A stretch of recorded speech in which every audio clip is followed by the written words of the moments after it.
जिंदाबाद, सलाम सभी को। मेरा नाम अंकित है और मैं युवा की ओर से आप सबका स्वागत करता हूँ webinar series Indian cities and the nation wide lockdown के अंदर। यह वेबिनार सीरीज एक एक तरीका है शहरों के अंदर हो रहे कोरोना और उसके बाद जो हुए लॉकडाउन के प्रभावों, दुष्प्रभावों और उसके साथ जुड़ी हुई प्रक्रिया को समझने का। हम लोगों ने इस वेबिनार सीरीज को मुंबई महानगर क्षेत्र, मुंबई मेट्रोपॉलिटन रीजन से स्टार्ट किया था और उसके बाद हम लोग अभी तक 5 शहर कवर कर चुके हैं: भोपाल, इंदौर, चेन्नई, नागपुर और पटना। और आज छठे शहर के साथ अहमदाबाद और भुज के साथ हम लोग यहाँ पे आज डिस्कस करेंगे। इस वेबिनार सीरीज को स्टार्ट करने का एक और मकसद ये था कि हमने अभी तक जो सुना है, समझा है, वो एक बहुत बड़े संकट को देखने की कोशिश की है, एक बड़े पर्सपेक्टिव में। हमने ये नहीं देखने की कोशिश की है कि अलग अलग शहरों ने कैसे रिस्पॉन्ड किया है इस पूरी समस्या को लेकर, फिर वो कोरोना को लेके पब्लिक हेल्थ का मैनेजमेंट हो या फिर लॉकडाउन से जुड़े हुए जो असंगठित मजदूरों को लेकर है या फिर जो शहरी गरीबों को लेकर है, जो बातें हुई हैं वो। तो इसलिए हमने प्रयास किया है कि हम अलग अलग शहरों के अनुभवों को समझें। तो आज अहमदाबाद और भुज के अनुभवों को समझने के लिए हमारे साथ जो स्पीकर्स हैं, हमारे साथ 4 स्पीकर्स और एक मॉडरेटर हैं। तो आज के सेशन को मॉडरेट करेंगे वेणुगोपाल अग्रवाल, जो साथ संस्था के साथ प्रोग्राम मैनेजर के रूप में कार्य कर रहे हैं। दूसरे हमारे पहले स्पीकर हैं मीना जाधव, जो मजदूर अधिकार मंच, जो एक अहमदाबाद का एक संगठित कामगारों के अधिकारों को लेकर कार्य करने वाला एक मंच है, उसके साथ जुड़ी हुई हैं और वो आवास और आंदोलन और मजदूर आंदोलनों के साथ जुड़ी हुई है। हमारे दूसरे स्पीकर हैं कुमार मनीष, जो centre for communication of child rights के साथ जुड़े हुए हैं और वो अर्बन वॉइस के संस्थापक भी हैं। हमारी तीसरी स्पीकर जो हैं वो हैं मिस लताबेन सोलंकी जी, जो भुज नगर पालिका की अध्यक्ष हैं। और हमें काफ़ी खुशी है कि एक स्थानीय निकाय की एक प्रतिनिधि हमारे साथ इस डिस्कशन में भाग लेंगे। हमारे चौथे स्पीकर हैं असीम मिश्रा जी, जो प्रोग्राम डायरेक्टर हैं होम्स इन द सिटी के। तो अब हम शुरू करें इससे पहले एक थोड़ा सा टेक्निकल एस्पेक्ट को समझा दूं कि आप जो मोबाइल या लैपटॉप से इस्तेमाल कर रहे हो, इस वेबिनार सीरीज से जुड़े हुए हैं, तो आपको अपने मोबाइल ऐप पे ऊपर एक क्वेश्चन मार्क दिखेगा जहां से आप सवाल पूछ सकते हो, और एक हाथ खड़ा किया हुआ मिलेगा जहां से आप चैट जो है आप इस्तेमाल कर सकते हो। तो आप जब हम वेबिनार में रहेंगे तो आप डिस्कशन मोड में जाके आप डिस्कस भी कर सकते हो। तो हम शुरू करते हैं और मैं वेणुगोपाल से आग्रह करूंगा कि वेणुगोपाल आप चर्चा को आगे। अंकित जी, सॉरी, जी हेलो जी जी बताइए। अंकित जी, क्योंकि जो है टेलीफोनिक सॉरी फोन से जुड़ी हुई हूँ आपसे, तो जो है वो मेरे में नहीं दिख रहा है कि मैं दिखाई दे रही हूँ। क्या नहीं दिख रहा है आप में मीना जी?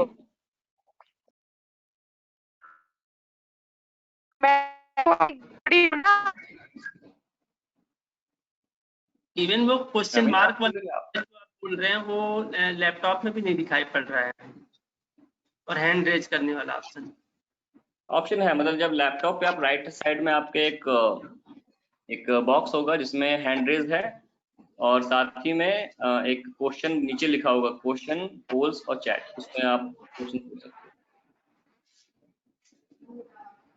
तो वेणु आप डिस्कशन स्टार्ट कर सकते हैं।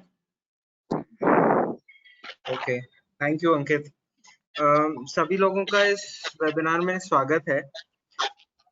अहमदाबाद में कोरोना वायरस और उसके लॉकडाउन की क्या स्थिति रही है और उसका क्या इम्पैक्ट रहा है, उसके बारे में एक बहुत ही ब्रॉड पिक्चर में सब लोग बात करें, सब लोग डिटेल में बात करेंगे। उसके पहले एक बहुत ही ब्रॉड पिक्चर में बता दूं। तो अहमदाबाद और गुजरात ओवरऑल माइग्रेशन के लिए हॉटस्पॉट्स हैं और इन माइग्रेशन गुजरात के काफी सारे शहरों में बहुत रहा है। और ये जो माइग्रेंट्स हैं ये केवल गुजरात के आसपास जो शहर हैं उनके आसपास के रूरल एरिया से नहीं, बाकी काफी सारी स्टेट से भी यहाँ पर आते हैं। और जो लॉकडाउन है उसका हर मतलब लाइफ पर तो ओवरऑल हर प्रकार की एक्टिविटी पर इम्पैक्ट रहा है, बट माइग्रेंट्स जो है they have been some of the people who have faced it the most. और इसका एग्जाम्पल यदि हम देखें तो हमने यहाँ पे जो सीन्स देखे कि माइग्रेंट्स जो हैं वो पैदल वापस जा रहे हैं, माइग्रेंट्स उनके पास में रहने के लिए और जीने के लिए कुछ भी रिसोर्सेज जो हैं वो बहुत प्रॉपर्ली अवेलेबल नहीं है। ये बहुत हार्श रियलिटी यहाँ पे रही है। माइग्रेंट वर्कर्स और माइग्रेंट लेबरर्स के अलावा गुजरात के जो शहर हैं वहाँ पे और भी प्रकार के माइग्रेंट्स हैं, जैसे कि स्टूडेंट्स, यंग प्रोफेशनल्स, और ये भी कुछ लोग हैं जो कि काफी सिवियरली अफेक्टेड हैं लॉकडाउन के कारण, अलग अलग जगहों पर स्ट्रैंडेड होने के कारण। यहाँ पे लॉकडाउन जब हुआ था तो बेसिकली एक क्रिटिकल इशू ये था कि तब लॉकडाउन क्यों हो रहा है और लॉकडाउन किस कारण से हो रहा है, उसके बारे में जनरल अवेयरनेस जो लोएस्ट इनकम कम्युनिटीज थी उसमें काफी कम थी। और ये देखने को ये मालूम पड़ा कि जब ये लॉकडाउन हुआ था तो लोगों को इसके लिए प्रिपेयर करने का समय बहुत कम मिला था, और प्रोबेबली हम लोग जो शायद मिडिल इनकम या हायर इनकम ग्रुप्स में, उनको ज्यादा टाइम मिला था इस चीज के लिए प्रिपेयर करने के लिए compare to the people in lower income group. And उसका इम्पैक्ट काफी रहा है लोगों के ऊपर, लोगों के इनकम्स के ऊपर इम्पैक्ट रहा है क्योंकि उनके लाइवलीहुड्स जा चुके हैं। उसके अलावा लोगों के जो सेविंग्स है उनके डिप्लीशन, बहुत सारे लो इनकम फैमिलीज के सेविंग्स का ऑलमोस्ट कंप्लीटली डिप्लीशन हो चुका है। जब गवर्नमेंट ने हमने रिलीफ प्रोग्राम्स लॉन्च किए और उनको रोल आउट किया तो अलग अलग शहरों में गुजरात के अलग अलग लेवल्स ऑफ सक्सेस था, बट अहमदाबाद जितने बड़े शहर में पर्टिकुलरली ये प्रॉब्लम थी कि कुछ जगहों पर रोल आउट अच्छे से हुआ और कुछ जगहों पर रोल आउट बहुत ही खराब तरीके से हुआ। तो उसके कारण बहुत ही रैपिडली लोगों तक उनके सर्विसेज नहीं पहुंच पाए, और जो चीजें अप्रैल में चालू हो जानी थी वो अप्रैल के एंड तक या मई में चालू हुई। सो ओवरऑल जिन लोगों के साथ हम काम करते हैं और जिन जो गरीब हैं शहर के, उनके ऊपर एक बहुत ही क्रिटिकल इम्पैक्ट है। ये बहुत ही ब्रॉड पिक्चर है एंड आई एम श्योर कि ये पिक्चर जो बात मैंने अभी कही उसमें बहुत सारी चीजें कॉमन होंगी बाकी शहरों के साथ में भी, मगर एक डिटेल्ड व्यू और एक डिटेल्ड पर्सपेक्टिव हमारे जो बाकी स्पीकर्स हैं वो हमको इस पे दे पाएंगे। तो अभी मैं इनवाइट करूंगा मीना जी को, जो हमारी पहली स्पीकर है। मीना जी मजदूर अधिकार मंच के साथ में जुड़ी हुई हैं और काफी समय तक फ्रंट लाइन पे रही हैं, ये जब से लॉकडाउन हुआ है और लोगों ने उसके साथ कैसे डील किया। तो मीना जी प्लीज आपके थॉट्स शेयर कीजिए। हेलो हेलो, आवाज आ रही है मेरी? हाँ मीना जी आवाज आ रही है। यस। ओके, तो आज मुझे मतलब बोलने का मौका मिला है और मैं अभी जो है सुनाई दे रही हूँ मिस्टर इंडिया की तरह, शायद दिखाई नहीं दे रही हूँ। मुझे आज मतलब मेरा जब बोलने का स्टार्ट करना है तो सबसे पहले मैं एक शेर से शुरू मेरी बात स्टार्ट करूंगी, क्योंकि मुझे लगता है वो काफी हद तक यहाँ मायने रखता है। कहा गया है कि हदे शहर से चली गांव गांव चली, हदे शहर से चली गांव गांव चली, कुछ यादें मेरे संग पांव पांव चली। जब तजुर्बा जब धूप का हुआ तो मालूम हुआ, जब तजुर्बा धूप का हुआ तो मालूम हुआ वो जिंदगी ही क्या जो छांव छांव चले। तो ये लॉकडाउन का मतलब जो अरसा रहा उसमें 56 डे मतलब मैंने बहुत जमीनी स्तर से जुड़ के लोगों के बीच में रह के काम किया है, और इसमें मेरे साथ में मेरे टीम के साथी ने भी कंधे से कंधा मिला के काम किया है।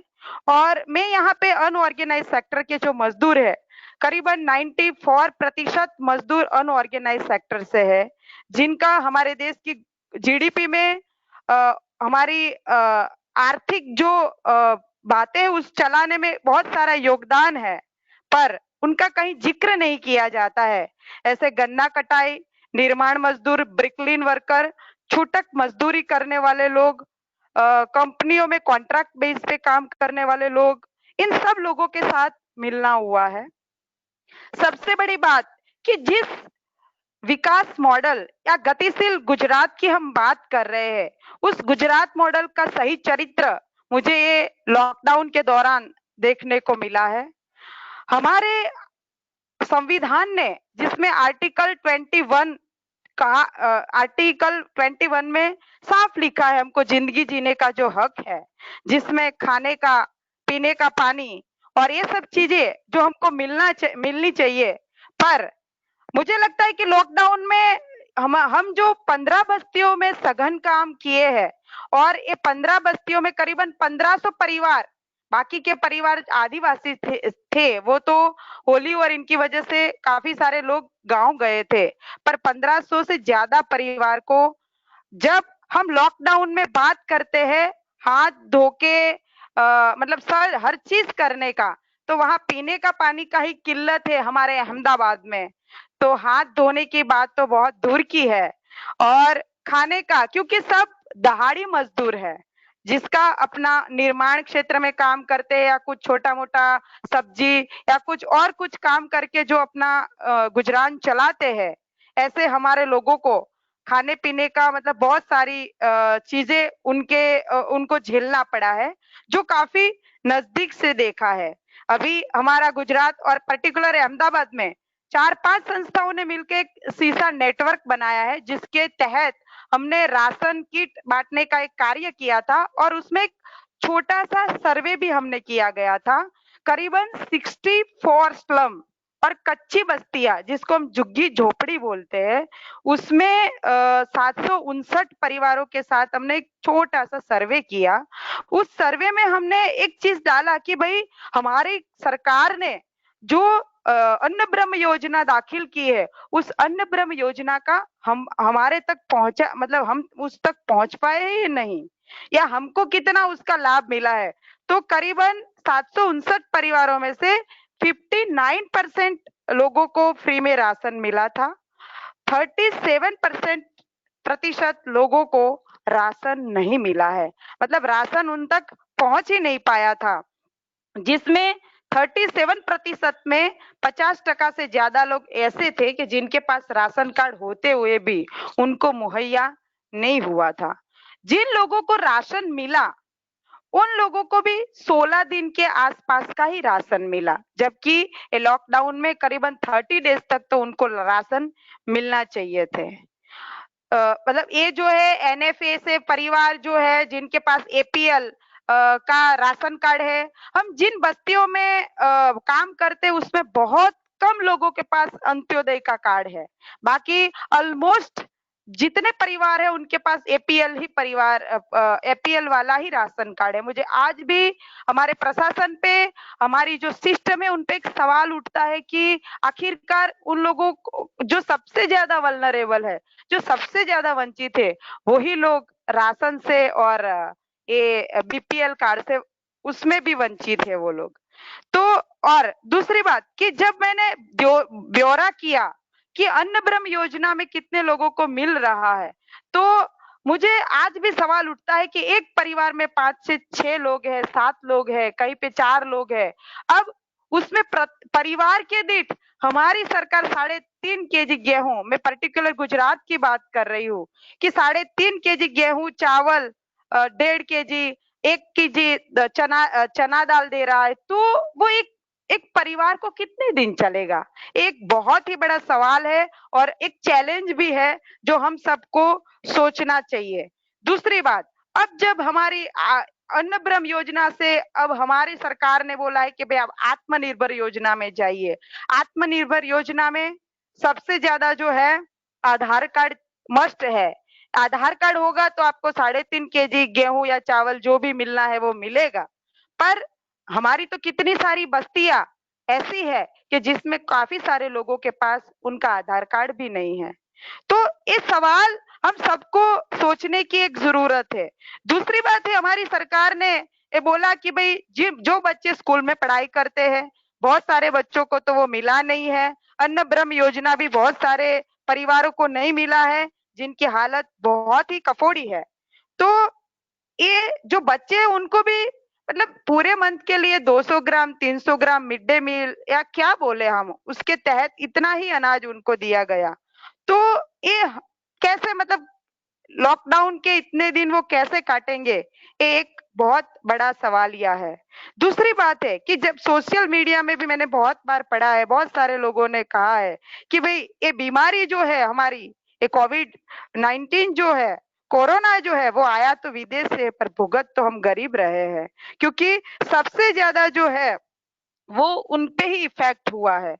एक मतलब बहुत सारे परिवारों के साथ बात किया है, उनके साथ राशन की बांटा है, उनके नजदीक जाने का प्रयास किया है।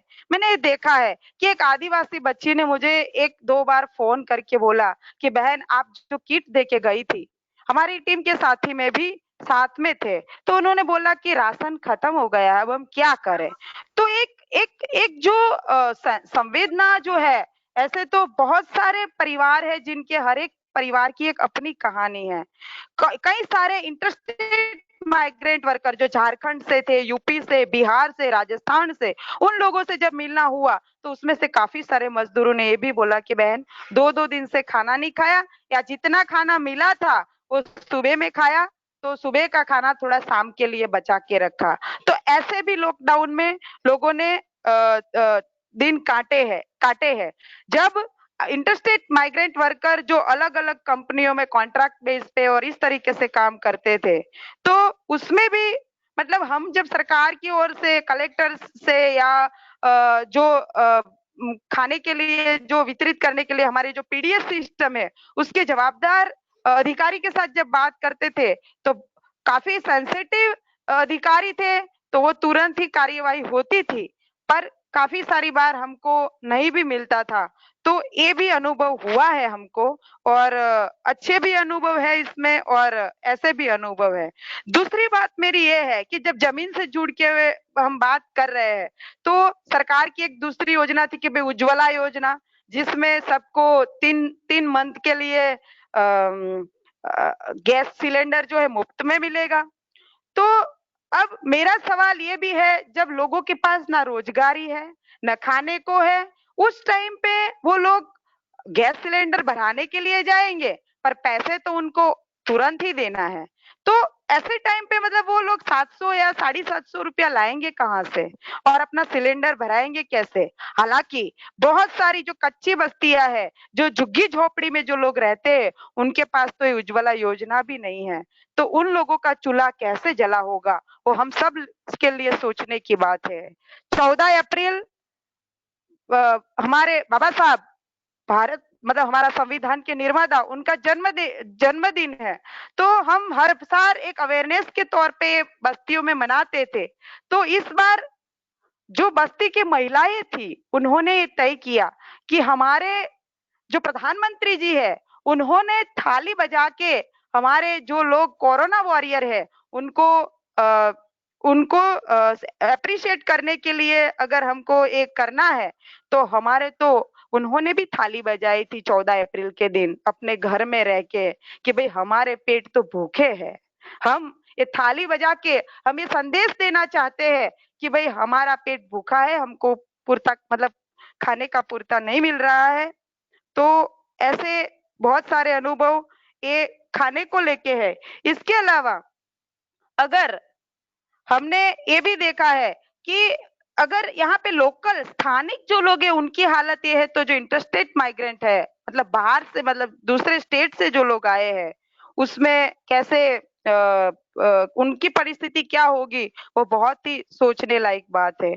लॉकडाउन में जब मजदूरी ही नहीं थी, तो जब मैंने काफी सारे मजदूरों के साथ जब मैं जा रही थी, उनके परिवार के साथ थोड़ा बहुत बात किया, तो उन्होंने बोला कि एक तो खास करके निर्माण क्षेत्र के जो मजदूर है, उन्होंने ये बताया कि एक तो नोटबंदी ने हमको मारा था बहन, नोटबंदी की वजह से हमारी लाइफ काफी पीछे गई थी, पर ये कोरोना की वजह से हमारी जिंदगी जो है 15 साल पीछे चली गई है। मतलब हमको अब हमारी घर चलाने के लिए, क्योंकि चलाने के लिए हमको बहुत ही प्रॉब्लम और परेशानी होगी, हमको आगे उठने में बहुत ही तकलीफ होगा, वो उनका कहना था।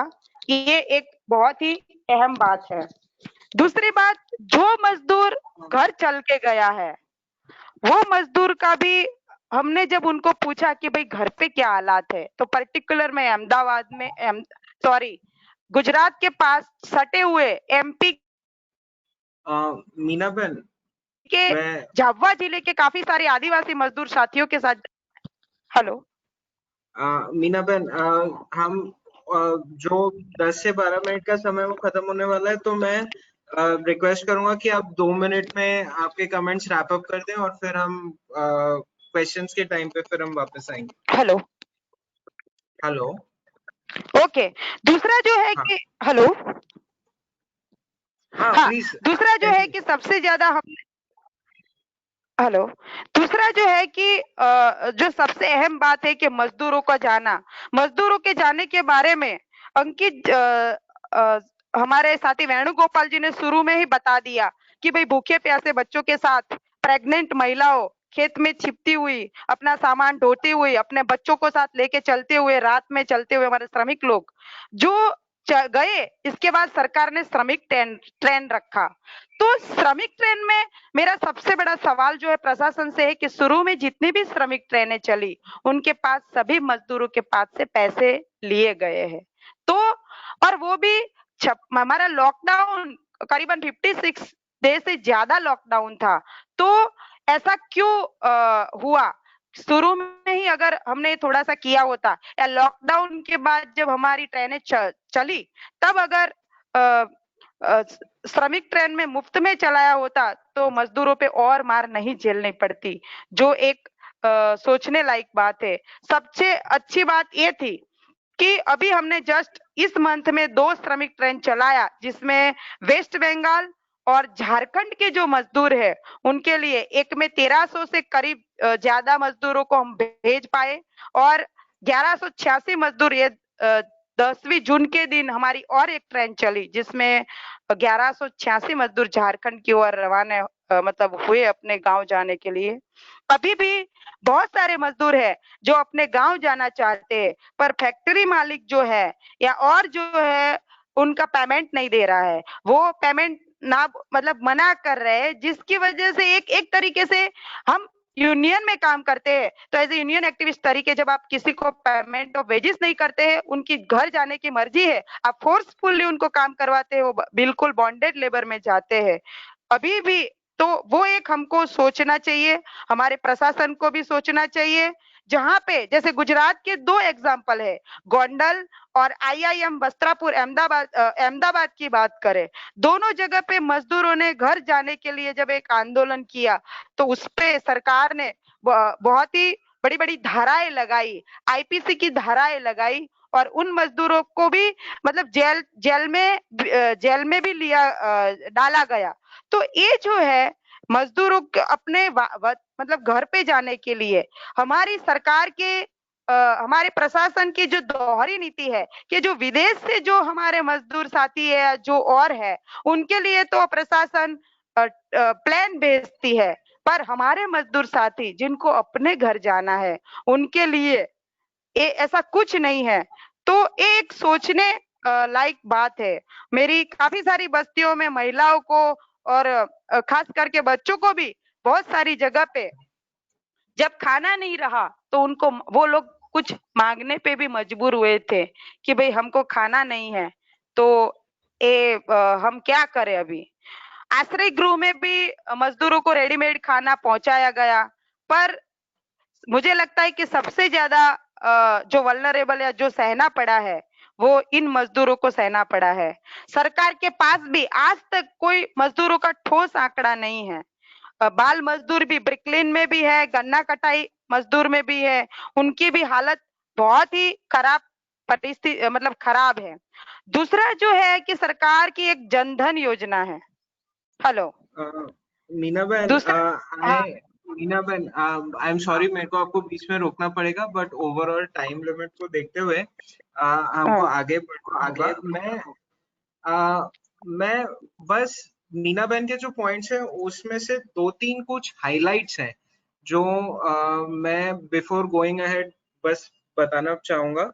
जो जिस सेगमेंट के साथ में मीना बहन और उनके ऑर्गेनाइजेशन में काम किया है वो एक ऐसा सेगमेंट है जो इश्यूज उन्होंने हाईलाइट किए, एपीएल कार्ड्स, हैं, अंत्योदय कार्ड्स नहीं है, लोगों के पास उनके डॉक्यूमेंट्स और आधार कार्ड का एक्सेस नहीं है, तो एक ये रियलिटी रही है कि एक माइग्रेंट लेबर में एक काफी बड़ा कंपोनेंट ऐसा था जो गवर्नमेंट ने जो भी सोशल सिक्योरिटी के चैनल सेट किए हुए थे, जैसे जनधन, जैसे पीडीएस, वो सारे चैनल सेट होने के बावजूद एक ऐसा कंपोनेंट था जिसको वो चैनल्स का प्रॉपर एक्सेस नहीं था, और जिसको वो चैनल्स के लिए जो जो चीजों की रिक्वायरमेंट है एक्सेस करने की, जो अप्रोप्रिएट डॉक्यूमेंटेशन वगैरह है, वो ना वो डॉक्यूमेंटेशन था, ना उन चैनल्स के बारे में पूरा नॉलेज था।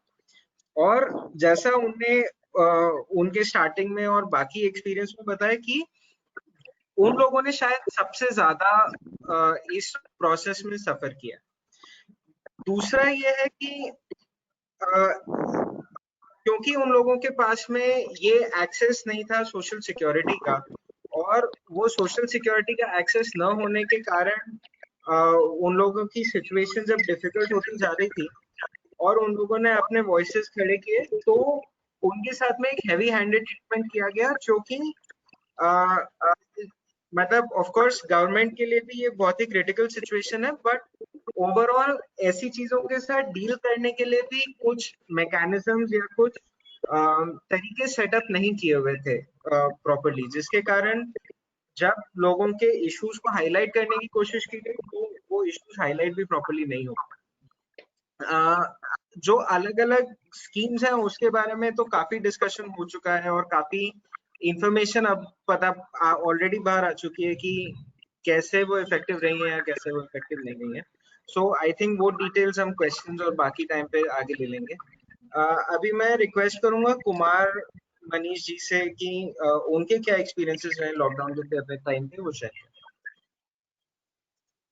Yes, hi everyone, and thanks for organizing this thing. This is really a good platform, and मेरा बेसिक ये रहेगा, मैं कम्युनिटी के पर्सपेक्टिव से बात करूंगा, क्योंकि मैं काफ़ी ज़्यादा लोगों से जुड़ा हुआ हूँ, खासकर सोशल मीडिया के माध्यम से। ऑल्सो हमारा जो यंग कम्युनिटी है उनके साथ कनेक्टेड हुआ। तो 24 तारीख को लॉकडाउन हुआ और उसी दिन हमने रात में हमें थोड़ा सा एहसास हुआ कि कुछ बड़ा प्रॉब्लम होने वाला है, खासकर क्योंकि ये महीने के बीच में था, 24 तारीख को था। ऐसा नहीं था कि लोगों के पास सैलरी आ चुकी है ना, जनरली पहले सप्ताह में सैलरी आता है, तो एक वो था एंगल। तो यहाँ पे अहमदाबाद में जो वॉलंटियर ऑर्गेनाइजेशन है, कुछ इंडिविजुअल्स हैं जो काफ़ी एक्टिव हैं, तो लाइक अलेक्जर foundation, hearty mart by Syed Nadeem भाई, देन वी हैव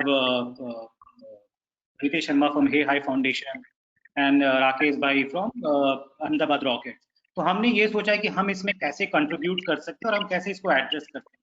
तो आई थिंक गवर्नमेंट के बारे में ऑलरेडी बात हो चुका है, वो इशू है, हम उसमें नहीं जाते हैं। हम ये बात करेंगे कि कम्युनिटी पर्सपेक्टिव से हमने क्या एक्शन लिया और काफी जल्दी लिया, क्योंकि हमें पता था कि जो पीडीएस सिस्टम है उनको एक्ट होने में टाइम लगेगा, और हम चाहते थे कि जो गैप है उस गैप में हम कैसे कंट्रीब्यूट कर पाए। तो 24 तारीख की रात में ही हमने क्राउड फंडिंग, सिंपल सा एक क्राउड फंडिंग कैंपेन हमने चालू किया, क्योंकि बहुत बार ये देखा गया है कि बहुत से लोग हेल्प करना चाहते हैं पर उनके पास वो प्लेटफॉर्म, वो माध्यम नहीं होता है।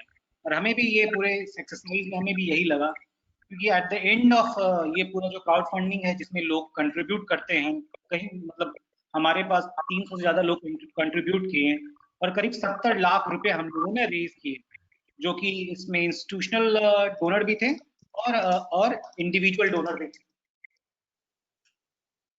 डोनर भी थे। और ये जो फंड हमने यूटिलाइज किया उसमें, और दूसरी बात क्या था इस पूरे पेंडेमिक सिचुएशन में, कि हम फिजिकली हमारा मूवमेंट काफी रिस्ट्रिक्टेड हो गया था।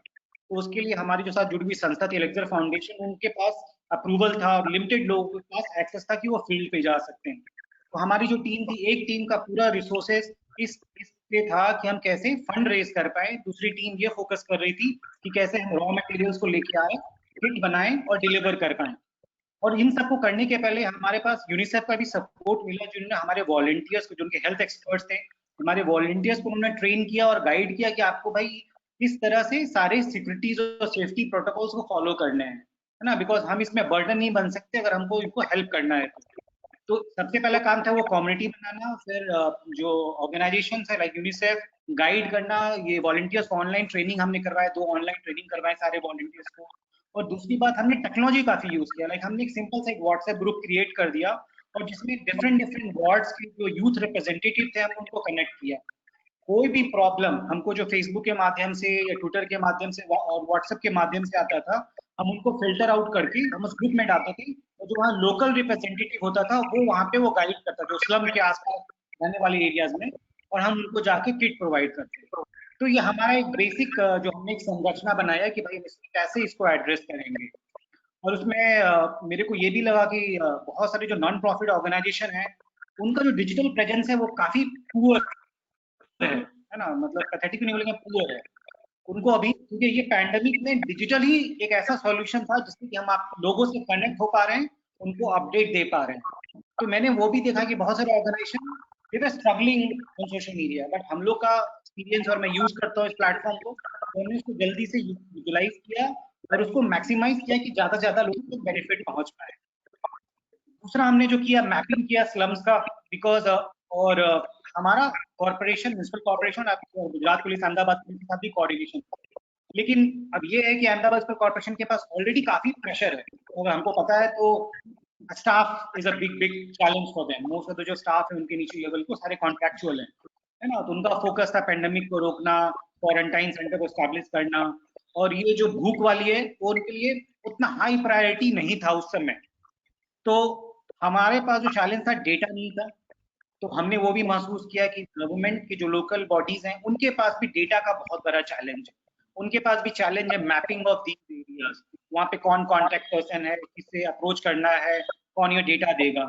तो हमने अपने लेवल पे ये डेटा गैदरिंग चालू किया, सिंपल वॉलंटियर्स के थ्रू आइडेंटिफाई किया, और हमने थोड़ा वेरीफाई भी करना चालू किया कि भाई कौन लोग नीडी हैं, और उसके अकॉर्डिंगली आई थिंक मैंने पहले सही बात बोला कि बहुत से लोगों के पास पीडीएस का सिस्टम, मतलब राशन का वही नहीं है, तो उनको कैसे मिल पाएगा।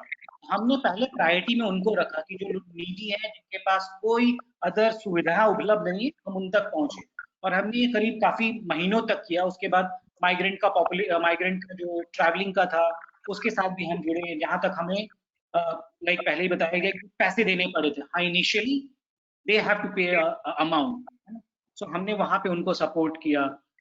हमने पीपीई किट जो है वो उसके लिए भी फंड रेज किया, और बहुत सारे डॉक्टर्स हैं जो खासकर जूनियर रेसिडेंट डॉक्टर्स हैं, तो उनके लिए भी हमने जनरेट किया और हमने उनको प्रोवाइड किया।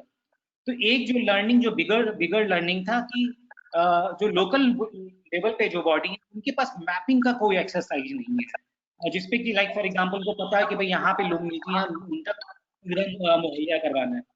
दूसरा था कि कम्युनिटी और वॉलंटियर, आई थिंक अहमदाबाद का वन ऑफ द बेस्ट है एक तरीके से, क्योंकि लोग जुड़ते गए और ये बहुत बड़ा एक कम्युनिटी बन गया।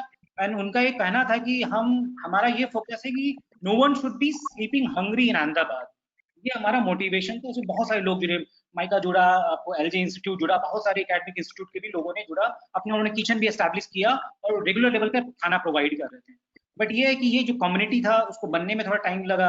तो एक वो भी है कि हमारे पास एक एनजीओ का कॉलिशन होना चाहिए, कौन किस एरिया में काम कर रहा है, ताकि उन तक वो सपोर्ट पहुंचाया जा सके। एक था वो कोऑर्डिनेशन। दूसरा था maximum utilisation of social media platform, because जब आप फील्ड में नहीं हो और लोग, लाइक हमारे पास बहुत सारे कंप्लेन तो वीडियोस में आ रहे थे ट्विटर के माध्यम से, लोग हमें डीएम कर रहे थे कि हम यहाँ इस सोसाइटी में 10 लोग भूखे हैं या 15 फैमिलीज इनके पास खाने का कुछ नहीं है। हमें वो मिलता था, हम उनसे कांटेक्ट नंबर लेते थे, हमारे वॉलंटियर कॉल बैक करते थे, उनको चेक करते थे और फिर हम उनको प्रोवाइड करते थे। और हमने ये भी किया कि हमने उनके आधार नंबर लिए, कांटेक्ट नंबर लिया और एक लिस्ट मांगते थे, ताकि थोड़ा बहुत वो फिल्टरेशन हम मेंटेन कर पाए। तो इन सब चीजों पे हमारा काफी ज्यादा फोकस था।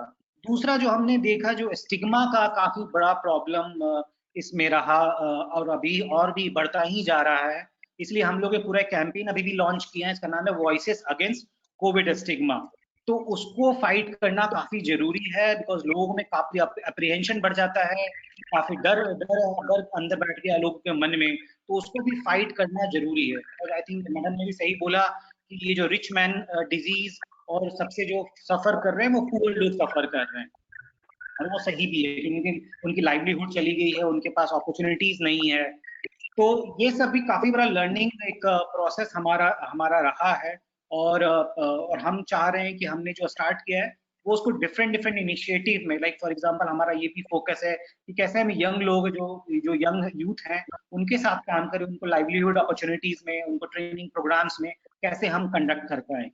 और डेटा पे मेरा ज्यादा फोकस रहेगा कि हम डेटा कैसे एस्टैब्लिश कर पाएं, जो एरियाज हैं कॉन्टैक्ट्स कैसे एस्टैब्लिश कर पाएं, जो नॉन प्रॉफिट ऑर्गेनाइजेशंस हैं वो कैसे सोशल मीडिया को यूटिलाइज कर पाएं, क्योंकि बहुत सारे डोनर्स, बहुत सारे सपोर्टर्स हमको सिर्फ सोशल मीडिया के माध्यम से मिले। हमारे क्राउड फंडिंग इनिशिएटिव में बहुत सारे ऐसे डोनर हैं जिन्होंने रिपीट डोनेशन किया है, तो मतलब ये, और हम लोग अपडेट भी डाल रहे थे on regular basis so that they can reflect. और ऑफ कोर्स उसमें ये भी ध्यान रखा गया है कि हम उनके डिग्निटी को मेंटेन करके रखें, हम ऐसा ना करें कि हम उनको दे रहे हैं तो we are coming from a top, है ना, it's a part of the same family.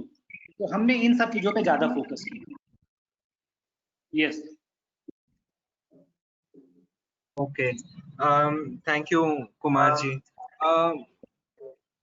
इसमें जो जो बात कुमार मनीष जी ने कही उसमें 2-3 चीजें काफी स्टैंड आउट करती हैं।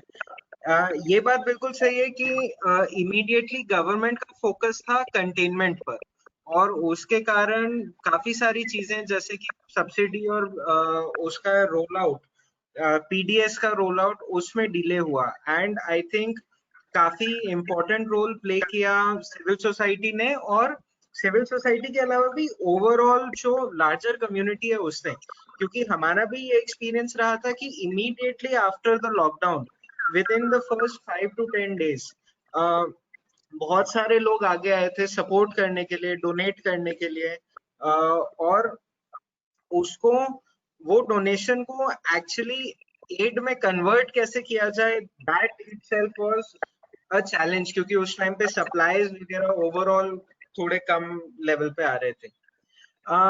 उन्हें एक इम्पॉर्टेंट चीज नोट करी कि जैसे जैसे उनने काम किया तो उनको एक नेटवर्क बनाना पड़ा, एंड थ्रू अ नेटवर्क जो काम वो कर पाए, that was successful. And I think that is also, जो मीना बहन भी जिस नेटवर्क की बात कर रही थी, अहमदाबाद में शीशा करके एक नेटवर्क है हाउसिंग पे काम करने वाली एनजीओज का, तो तब हम लोगों को भी ये रियलाइज हुआ कि as a network we will have to come together, and as a network we were able to implement the immediate first round of aid which was needed. उस समय पर भी ये इशू हुआ था कि डेटा अवेलेबल नहीं है, and the data was overall, it was not available with the government, and it was also not available anywhere else.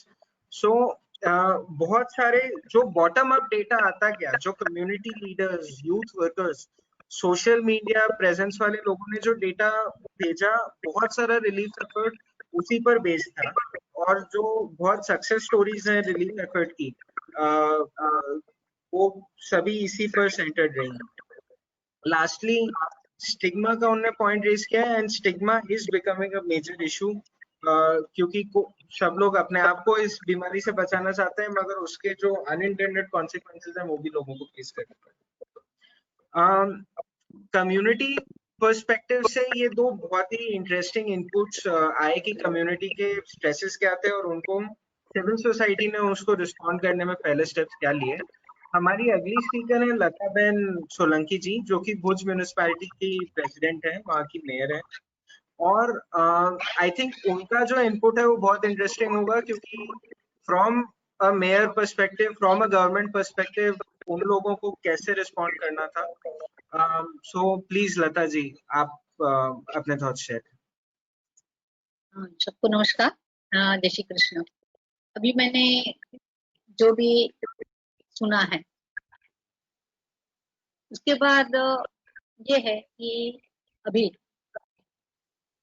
भुज नगर पालिका के द्वारा लॉकडाउन के दरमियान, यानी जब लॉकडाउन नहीं लगा था, केवल मार्च से 7 मार्च से ही यहाँ 144 की कलम लगी हुई थी, ज्यादा लोगों को इकट्ठा नहीं होना था, और चीन में ये वायरस फैल गया था और उसके भारत तक पहुंचने की संभावनाएं देखी जा रही थी।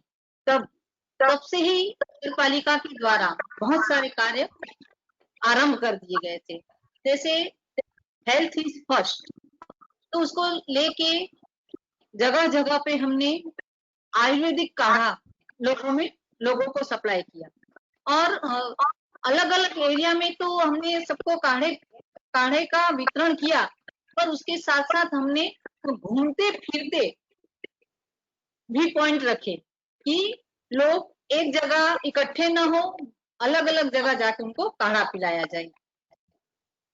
और जब लॉकडाउन लगा तब से, जिस दिन से लॉकडाउन लगा, जिस दिन पूरे दिन जनता कर्फ्यू लगा, उसी दिन से अंदाज आ गया था कि लॉकडाउन जैसा कुछ होगा। तभी से नगर पालिका में बहुत सारे कामों की जो प्रायोरिटी है उसको हमने आरंभ कर दिया। उसका अलग अलग जगहों पे रेलवे स्टेशन, एयरपोर्ट और हॉस्पिटल्स, इन सभी जगहों पर हमने हमारे फायर फाइटर्स से सैनिटाइज किया ताकि पूरे के पूरे क्षेत्र अच्छे से सैनिटाइज हो सके। और जहां जहां लोगों को क्वारंटाइन किया गया था बाद में, वहां भी हम अभी भी सैनिटाइजेशन वहां चालू है। और इसमें सबसे ज्यादा काम सैनिटाइजेशन ब्रांच और फायर ब्रांच ने किया है। बाकी जो ब्रांच है वो काम तो कर रही थी, पर इनके पास खूब काम था। और जब जब हेल्थ का हम जब ले रहे हैं तो यहाँ करीब अभी भी 105 केस टोटल हुए हैं कोरोना के। उसमें से 76 ठीक होके अपने घर, अपने परिवार के पास चले गए हैं। 7 डेथ हुई है। इस 7 डेथ में एक कोरोना का टेस्ट हुआ था और वो नेगेटिव आया था, उसको गायनेक का प्रॉब्लम था। और इस दरमियान जो भी यहाँ जो कच्छ में है, भुज में है, वो लोकल ट्रांसमिशन का नहीं है कोई भी केस। जो भी है वो ट्रैवल हिस्ट्री के केसेस हैं। तो जो भी बाहर से आते हैं उनको क्वारंटाइन करने के लिए नगर पालिका में पहले उनका नाम आता है, उनको जहां पहुंचाना है वहां नगर पालिका की टीम ने उन्हें वहां भेजा है। और उसमें होम क्वारंटाइन भी है और इतनी सारी संस्था है वो भी क्वारंटाइन के लिए भी उनको भी भेजा गया है और सरकारी क्वारंटाइन भी है। यहाँ जहां जहां भी लोग को क्वारंटाइन किया गया है वहां सैनिटाइजेशन और पूरा लोगों को बहुत ही सारी सुविधाएं दी जाती है। वहां लोगों के लिए जो भी जरूरत की चीजें थी, जैसे दवाई है, फ्रूट है, खाने का है, और जो भी सीनियर सिटीजन है उनके लिए भी जो दवाइयां थी लॉकडाउन के दरमियान हमारे स्टाफ ने यहाँ से खरीद कर वहां पहुंचाई है। यानी किसी भी तरह से कोई भी सीनियर सिटीजन हो या कोई जरूरतमंद हो, उनको उनके साथ, हमारे साथ साथ हमको पुलिस ने भी खूब ही हेल्प की है, उनके भी हम खूब शुक्रगुजार हैं। करीब 12 लाख लीटर पानी के साथ हमने 200 किलो सोडियम हाइड्रोक्लोराइड का मिश्रण किया है, उससे हमने सभी जगह सैनिटाइज किया है। और बहुत ही अच्छी एक बात है कि इस दरमियान भी हमारे पास उस समय सैनिटाइजर मशीन नहीं थे, तो यहाँ के जो किसान हैं, किसानों ने अपने मशीन दिए, उससे हमने सैनिटाइजर शुरू किया। करीब 15 उन लोगों ने मशीन लेके आए।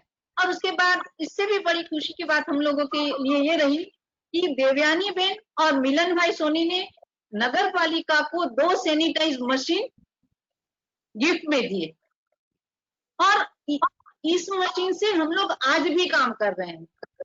स्वाध्याय परिवार वाले भी लेके आए थे अपने मशीन, उन्होंने 15 दिन के लिए हमें मशीन दिया। तो गांव का चप्पा चप्पा, हमारे शहर के चप्पे चप्पे तक हमने हर घर को सैनिटाइज किया है, हर गली को, हर मोहल्ले को, हर घर को हमने सैनिटाइज किया है। यहाँ तक कि जो रास्ते में जितने भी मार्केट हैं उसको पहले भी सैनिटाइज किया था और लॉकडाउन खुलने के बाद तुरंत फिर से सैनिटाइज किया गया कि ताकि कोरोना का संक्रमण कम से कम हो। यानी ये सबसे बड़ी बात ये रही है कि नगर पालिका ने जो भी सैनिटाइजेशन का काम किया है वो अभी भी लोग जो भी बोलते हैं कि हमारे यहाँ जरूरत है तो हम वहां भी भिजवाते हैं, और जहां से जी क्वारंटाइन किया जाता है जिसको, उनको भी उनके आसपास के जो भी जगह है वहां रेगुलरली सैनिटाइज किया जाता है। और जितने लोग क्वारंटाइन होते हैं उनके लिए भी जो कुछ दवाइयां हैं, खाने का सामान है, वैसा कुछ पहुंचाना है, तो उसमें भी हमारी नगर पालिका का स्टाफ उसमें हेल्पफुल होता है। उसके साथ साथ फॉगिंग का काम भी किया गया है मलेरिया ब्रांच के द्वारा। और केवल गवर्नमेंट के ऑफिस या वैसे ही नहीं, किंतु प्राइवेट ऑफिसों को भी फॉगिंग और सैनिटाइज किया गया है। जो तीसरे मंजिल पे, चौथे मंजिल पे भी जो ऑफिस हैं वहां हैंड सैनिटाइज किया गया है। इस प्रकार खूब सारा काम किया गया है। और यहाँ तक कि जहाँ क्वारंटाइन किया जाता है वहां से जो भी पास होते हैं, जितने भी व्हीकल्स, उन सबको भी सैनिटाइज किया जाता है। इस तरह और करीब करीब 3000 लीटर जितना सैनिटाइजर सबको डिस्ट्रीब्यूट भी किया गया है। और उसके बाद हम मास्क की बात करेंगे तो करीब करीब 20,000 मास्क हम लोगों ने नगर पालिका के द्वारा डिस्ट्रीब्यूट किए हैं। और ये जो मास्क है वो हमने जो सखी संगिनी की बहनें हैं उनके पास से बनवाए, ताकि उनको भी इस समय रोजी रोटी मिल सके और उनका भी घर चल सके। और जो जितने भी हमारे सफाई कर्मचारी हैं उनके सबके 2 बार मेडिकल चेकअप किया गया है।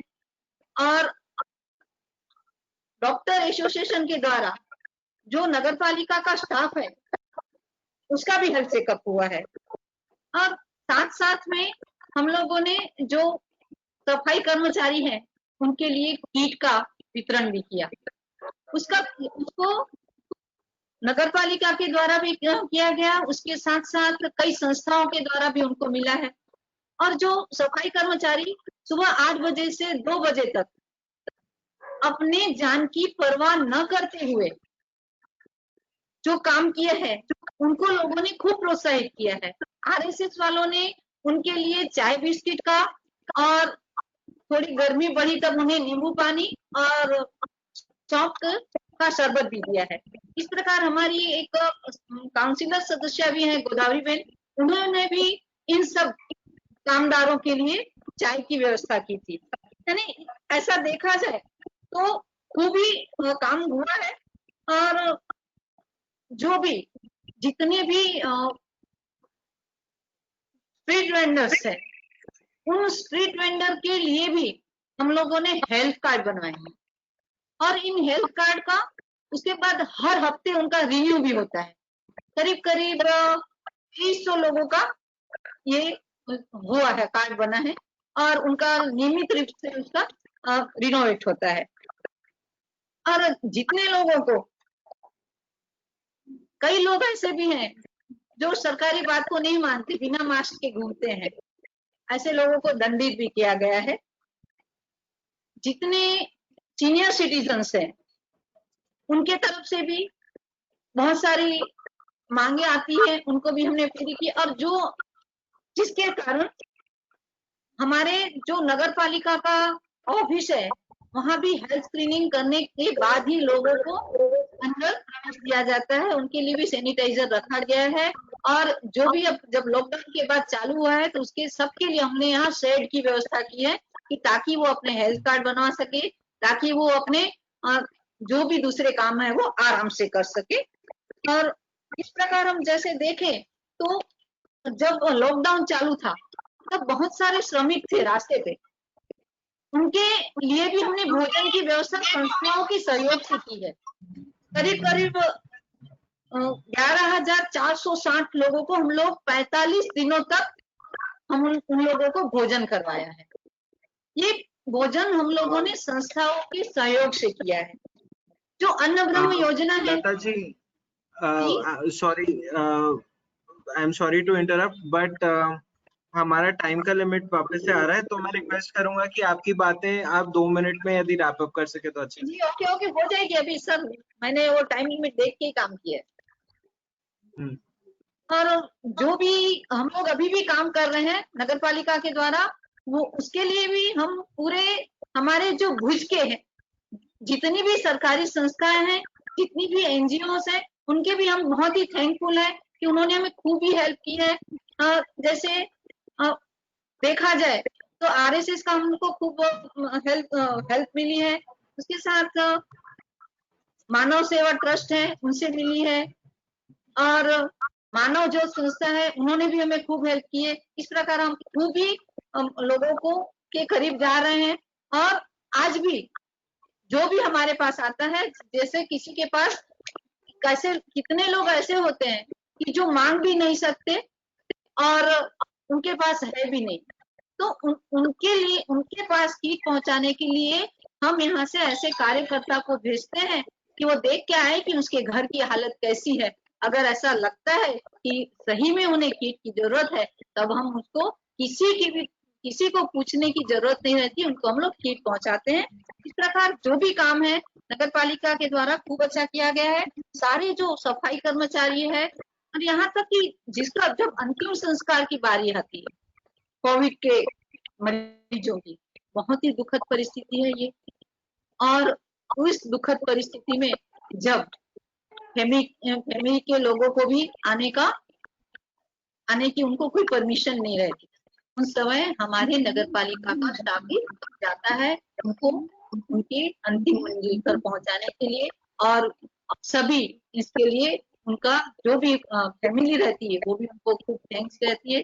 और इस प्रकार हम जो नगर पालिका है वो हमारे स्वास्थ्य के लिए, सफाई के लिए और अन्य कार्यों के लिए खूब मेहनत कर रही है। और जितने लोगों ने हम हेल्प की है, हमारे लिए हेल्पफुल है, उन सबका हमें खूब खूब धन्यवाद करते हैं। Okay, thank you Lata ji. उनका जो लता जी ने जो बातें कही उसमें सिटी के स्केल के कारण कितना डिफरेंस आ सकता है, आई थिंक वो एक बहुत इंपॉर्टेंट नोट करने की बात है। At some level I think उन्हें जितने पॉइंट्स कहे वो शायद अहमदाबाद म्यूनिसिपल कॉर्पोरेशन ने भी इम्प्लीमेंट करने की कोशिश करी है, बट फॉर एएमसी वो चीज बहुत मुश्किल रही है, सिंपली क्योंकि अहमदाबाद इतना बड़ा शहर है। But I think we would congratulate Bhuj municipality if they have been able to जितनी बातें कही यदि उतने प्रॉपरली रिस्पॉन्ड किया गया है तो वो बहुत ही कमेंडेबल चीज है। एक और इम्पोर्टेंट चीज ये है कि जैसा लता जी ने कहा कि पहले से सेंस आ गया था कि हाँ लॉकडाउन होने वाला है और उसको रिस्पॉन्ड करना पड़ेगा। तो ये जो है ये लॉकडाउन होने के पहले शायद थोड़ा समय था कि लॉकडाउन कैसे इम्प्लीमेंट किया जाए, उसको थोड़ा पार्टिसिपेटरी तरीके से प्लान करके उसको एक पार्टिसिपेटरी रिस्पॉन्स बन सके। बट आई डोंट थिंक कि बाकी नगर पालिकाओं ने या बड़ी नगर पालिकाओं के पास में वो कैपेसिटी थी कि वो लोग ऐसा कर पाए उस टाइम। अब हमारे साथ असीम जी हैं जो होम्स इन द सिटी के साथ में हैं। असीम जी एक मिनट। और जो हम लोगों ने कोरोना के लिए काम किया है उसके लिए हमें संस्थाओं के द्वारा सम्मानित भी किया गया है कि अच्छा काम हुआ है नगर पालिका का, तो नगर पालिका को सम्मानित किया गया है। और हमने भी कई ऐसे लोग जो थे कि जो खूब हेल्पफुल हुए, उनको भी हमने सम्मानित किया है। इस प्रकार से खासकर जो पुलिस में है उन्होंने भी हमको खूब हेल्प की। और हम हमारे पास जो भी आए और हमने जब भी पुलिस को किसी बात के लिए कहा है तो उन्होंने तुरंत हमें हेल्प की है। तो हम इस प्रकार से डॉक्टर, हेल्थ हो, पुलिस हो या कुछ भी हो, सबके हम खूब हेल्पफुल हुए हैं। वो हमें हुए हैं, हम उनके खूब ही आभारी हैं। और आपके माध्यम से मैं फिर से उनको खूब खूब धन्यवाद करना चाहती हूँ। Thank you. असीम जी, आपके थॉट्स आप प्लीज। थैंक्स बेनी जी। मैं यहाँ पे homes in the city present कर रहा हूँ, जिसको शॉर्ट फॉर्म में HIC बोलते हैं। और HIC बेसिकली एक इनिशिएटिव है सिविल सोसाइटी ऑर्गेनाइजेशंस का भुज में, और इसका मेन फोकस है मार्जिनलाइज्ड एंड वल्नरेबल कम्युनिटी जो है उनको ऑर्गेनाइज करना, उनको एम्पावर करना ताकि वो जो उनका पार्टिसिपेशन है डेमोक्रेटिक सेटअप में वो इंश्योर किया सके, उनका एक्सेस टू बेसिक सर्विसेज और सोशल सिक्योरिटी को इंश्योर किया जा सके। ये सारी चीजों को फोकस ये प्रोग्राम करता है। आज मैं यहाँ पे हमारा जो इनफॉर्मल सेक्टर के साथ जो भी हमारा एक्सपीरियंस रहा है, मैं वहाँ ये आप लोगों के साथ शेयर करना चाहूंगा। ये SIC एक लार्ज लेवल स्केल पे इनफॉर्मल सेक्टर वर्कर्स के साथ काम करता है। हम लोग यहाँ पे street vendors, migrants, waste pickers, female sex workers, cattle dealers, इन लोगों के साथ यहाँ पे काम करते हैं। और जब लॉकडाउन अनाउंस हुआ तो शायद इन सभी लोगों को ये आइडिया नहीं था कि ये लॉकडाउन इतना लंबा जाएगा, और इनकी कैपेसिटी भी नहीं होती है कि इतने दिनों तक का ये राशन पानी या कुछ भी स्टोर करके रखें, या कैश इनके हाथ में होता है। ये हैंड टू माउथ होते हैं और डेली बेसिस पे इनका सर्वाइवल डिपेंड करता है। तो जब लॉकडाउन हुआ तो 2-3 दिन के बाद ही हमें पता लगने लगा कि उनके घरों में राशन नहीं है और they are unable to feed their family.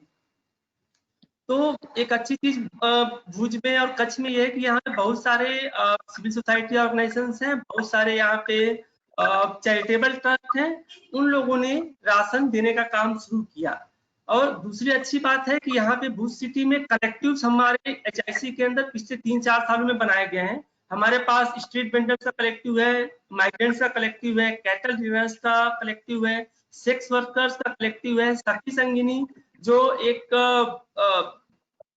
Poor women जो रहती है स्लम एरियाज में, उनका एक कलेक्टिव है। तो ये सारे कलेक्टिव्स ने जैसे ये लॉकडाउन हुआ उससे कुछ दिनों से बाद इन लोगों ने लिस्ट बनाना शुरू किया कि कौन कौन सी नीडी फैमिलीज हैं और इनको क्या जरूरत है।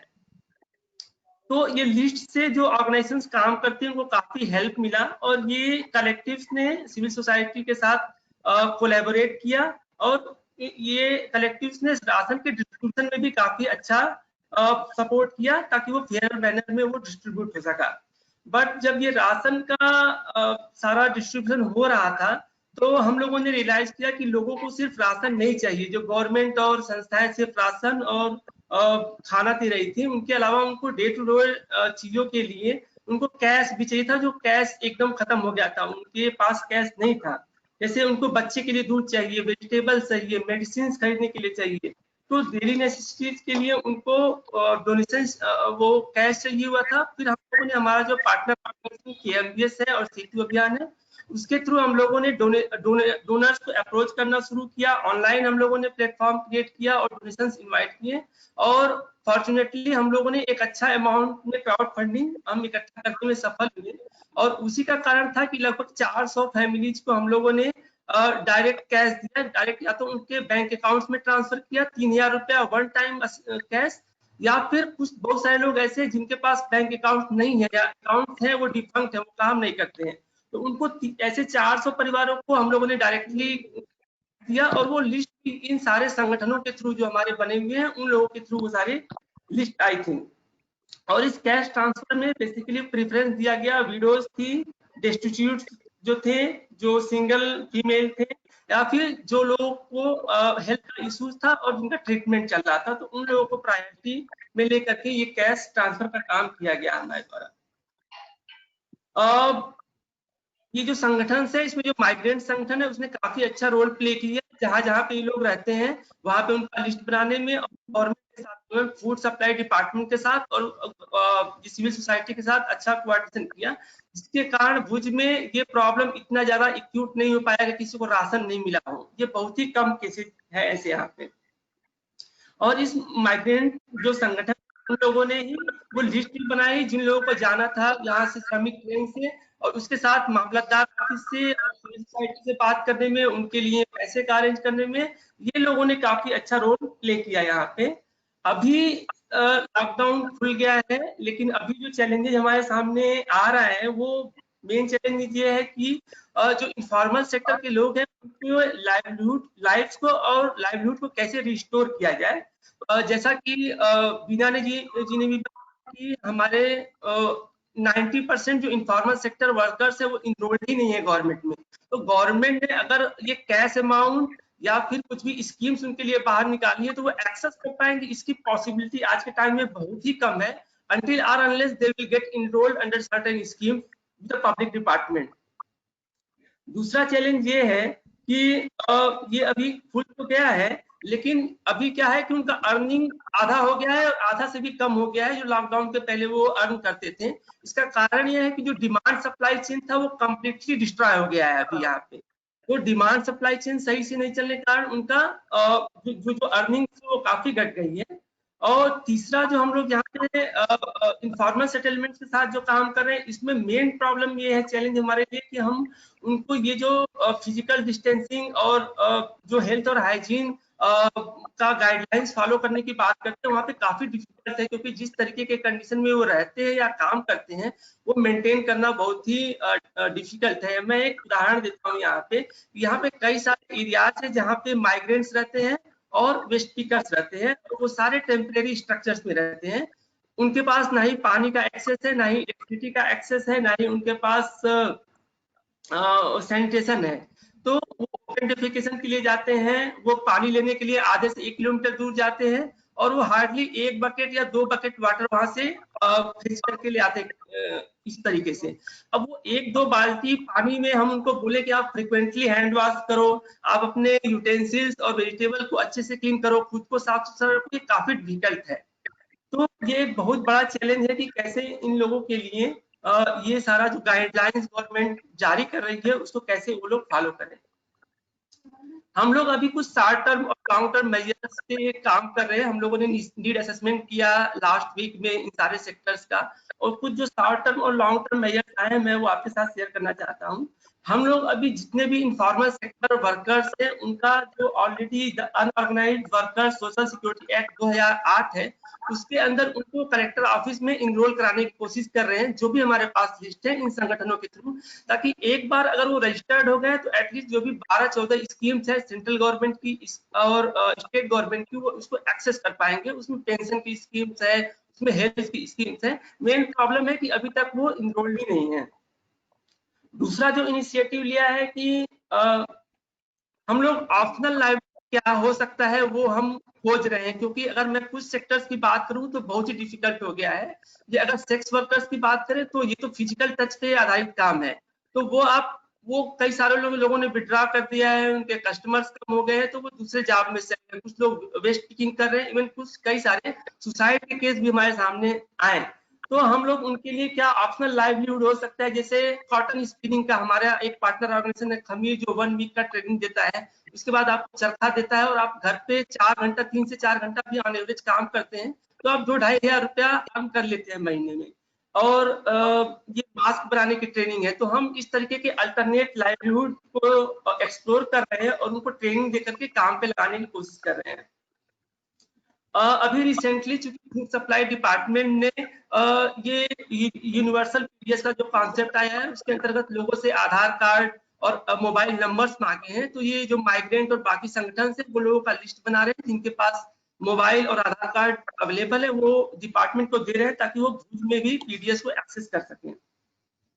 हम लोग स्टैंडर्ड ऑपरेटिंग प्रोसीजर्स वर्कआउट करने की कोशिश कर रहे हैं वेंडर्स के लिए, माइग्रेंट्स के लिए, फीमेल सेक्स वर्कर्स के लिए, ताकि वो सेफ्टी मेजर्स के साथ अपना बिजनेस को ऑपरेट कर सके, खुद को भी सेफ रह सके और दूसरे को भी वायरस स्प्रेड आउट ना हो। और साथ ही कई सारी अवेयरनेस की एक्टिविटीज हम लोगों ने प्लान की है, हम लोग कर भी रहे हैं कि कैसे लोग अपने आप को इस वायरस से प्रोटेक्ट करें, और अगर खुदा न खास्ता उनको अगर हो भी जाता है, वो अफेक्टेड हो जाते हैं, तो वो क्या प्रिकॉशंस ले। तो ये कुछ शॉर्ट टर्म के मेजर्स है जिसमें हम काम कर रहे हैं। जो लॉन्ग टर्म का मेजर्स है उसमें हम उनके लिए शेल्टर, उनके एक्सेस टू बेसिक सर्विसेज और सोशल सिक्योरिटी पे फोकस कर रहे हैं। ये 2-3 चीजें हम कैसे इंश्योर करें, क्योंकि अगर हाउसिंग है ही नहीं और हम बोलते हैं कि आप स्टे होम रहो, उनके पास हाउस तो है नहीं, वो ट्रैफिक या ऐसे सड़कों पे रह रहे हैं या ओपन लैंड में रह रहे हैं, तो क्या बोलेंगे। तो ये बड़ा मसला है इस पे हम लॉन्ग टर्म के लिए काम करने की कोशिश कर रहे हैं। हम लोग जो आत्मनिर्भरता की बात हो रही है वो लोगों को नहीं, शहर को भी कैसे आत्मनिर्भर बनाया जाए इस पे काम कर रहे हैं। उसके शहर की जो वाटर की रिक्वायरमेंट है, जो फूड की रिक्वायरमेंट है, वो कैसे शहर को आत्मनिर्भर किया जाए इस पे काम कर रहे हैं। अभी भुज की हालत ये है कि जो भुज में जो वाटर सप्लाई होता है 50% नर्मदा वाटर आता है, 40% आउटस्कर्ट्स में जो म्युनिसिपैलिटी ने बोरवेल बनाए उससे आता है, 25% हमारा इनसाइड सिटी में जो वेल्स है या कुएं है उससे आता है। तो हमारा 75% डिपेंडेंसी आउटसाइड है, 50% नर्मदा पे आधारित है। जबकि हमारे शहर में काफी स्कोप है कि अगर जो भी हमारा मिनिमम रेनफॉल जो भुज में होता है, हमारे पार्टनर संस्था एसीटी ने इसको कैलकुलेट किया हुआ है कि अगर हम उसको वाटर को रिचार्ज कर पाते हैं, ग्राउंड वाटर को इंक्रीज कर पाते हैं, जो सरफेस वाटर है उसको हम स्टोर कर पाते हैं, तो हम जितना 2 लाख का जो पॉपुलेशन है उसको 3 गुना पानी हम जो उनकी रिक्वायरमेंट होती है 135 एलपीसीडी के हिसाब से हम वो कैटर कर सकते हैं। बट उस पर अभी फोकस नहीं है। हम म्यूनिसिपैलिटी के साथ हम लोग एक डीपीआर बना रहे हैं कि कैसे रेन वाटर रिचार्ज पॉइंट कहाँ बनाए जा सकते हैं, कहाँ पे हम कैसे ग्राउंड वाटर को रिचार्ज कर सकते हैं, और कैसे जो एग्जिस्टिंग हमारे वाटर बॉडीज हैं उनको डीपनिंग कर करके वाटर को हम स्टोर कर सकते हैं। इसके साथ ही साथ हमारा जो एक कैटल रियरर्स का भी ऑपरेशन, क्योंकि उसके आसपास में बहुत सारे ये कैटल रियरर्स हैं जिनको मालधारी बोलते हैं यहाँ पे, उनको ऑर्गेनाइज करके उनके हम लाइवलीहुड को प्रोटेक्ट करने की कोशिश कर रहे हैं। उनके जो ग्रेजिंग लैंड है उसको एक्सेस को इंश्योर करने का कोशिश कर रहे हैं, उनके मार्केट लिंकेज को बनाने की कोशिश कर रहे हैं, ताकि भुज शहर बस 1 मिनट यस, टाइम जो है वो खत्म हो रहा है। मैं आपको भी बस एक इंडिकेशन दे रहा हूँ। हाँ, 1 मिनट यदि आप रैप अप कर सके तो अच्छा हो। तो हम कैटल रियरर्स के साथ काम करें ताकि भुज का जो फूड सिक्योरिटी है, जो वाटर सिक्योरिटी है, जो मिल्क की सिक्योरिटी है, वो हम इंश्योर करें। और लास्ट बट नॉट लीस्ट, जो आईडी प्रूफ का बहुत बड़ा मसला है। मैंने खुद कई सारे वेस्ट स्पीकर्स के साथ, माइग्रेंट्स के साथ बात की, उनके पास आधार कार्ड नहीं है, उनके पास जनधन अकाउंट्स नहीं है। तो आज की परिस्थिति में अगर गवर्नमेंट चाहे भी कि हम उनको 500 रुपया या जो भी कुछ अनाउंसमेंट है दे, उनको स्कीम्स में अगर इंक्लूड करे, तो वो एक्सक्लूडेड रह जाते हैं। तो उनको आईडी प्रूफ पर हम काफी फोकस कर रहे हैं कि हम कैसे उनको आईडी प्रूफ बनवा सकें। Thank you. थैंक यू असीम। बहुत अच्छे तरीके से असीम जी ने अर्बन पुअर के लिए जो शॉर्ट टर्म और लॉन्ग टर्म मेजर्स जिनकी अभी जरूरत है, उसको आई थिंक ओवरऑल सभी के बातों के बेसिस पे समराइज किया। जो इमीडिएट नीड्स में उनको उनका लाइवलीहुड रिस्टोर कैसे किया जाए, नए लाइवलीहुड्स कैसे ढूंढे जाएं जब सप्लाई डिमांड चेन्स डिसरप्ट हो गई है, और जब इकोनॉमी एक ओवरऑल स्लो डाउन में जा रही है, तो उन लोगों को कैसे सपोर्ट करें जो सर्विस सेक्टर पे बेस्ड अपना जीवन जी रहे थे। आई थिंक ये काफी क्रिटिकल क्वेश्चंस हैं। इसके अलावा कुछ क्वेश्चंस हमारे जो ओवरऑल अटेंडीज हैं उनने भी पूछा है। तो आई थिंक अंकित, क्या आप क्वेश्चंस को रन ओवर करना चाहेंगे? थैंक यू वेणु, और थैंक यू स्पीकर साहब सभी को। कुछ क्वेश्चंस आए हैं, मैं एक एक करके पूछता हूँ वो क्वेश्चन। सबसे पहले अवधेश जी हैं, अवधेश पांडे, पूछते हैं कि what about private company that can not give salary to their labour and the labour return to their home.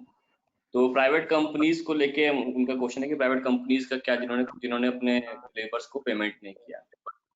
इसको रिस्पॉन्ड कोई भी कर सकता है। एक बार पढ़ देता हूँ कुछ क्वेश्चंस। भरत अग्रवाल है जो पूछते हैं कि is government suppose to provide for everything to migrants.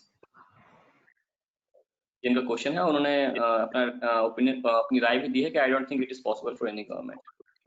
उसके बाद राजेंद्र भिसे हैं जिन्होंने 3 सवाल पूछे हैं। वो ये पूछते हैं कि पहला तो ये कि अहमदाबाद और गुजरात में कोविड के टेस्ट को जानबूझकर कम किया जा रहा है, ऐसा सुनने में आया है, क्या ये सच है? पहले तो ये। दूसरा पार्ट क्वेश्चन का यह है कि पब्लिक हेल्थ सिस्टम की वहाँ पे सिचुएशन क्या है गुजरात में।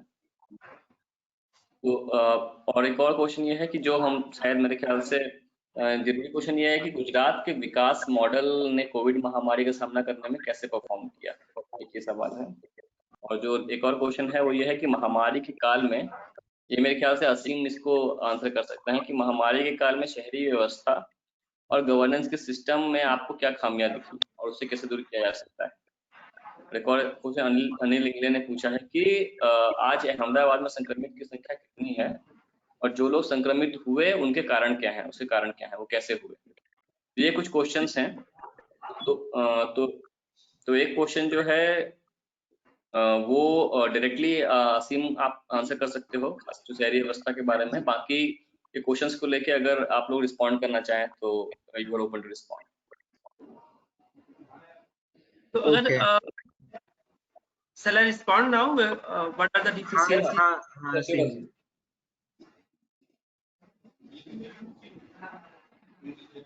So basically अगर हम सेक्टर की बात करें तो बेसिकली वो इनरोल्ड ही नहीं है अभी तक।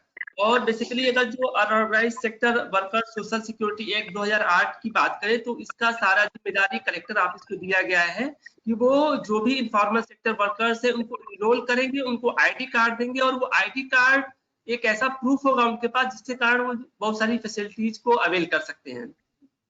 बट ये पैंडेमिक तो बाद में आया, हम लास्ट ईयर से ही ट्राई कर रहे हैं कि कौन ऐसा ऑफिसर है डिस्ट्रिक्ट कलेक्टर ऑफिस में जो इनको इनरोल करेगा। वो मैंने इनफॉर्मली पता कराने की कोशिश करी, वो पता नहीं लिया।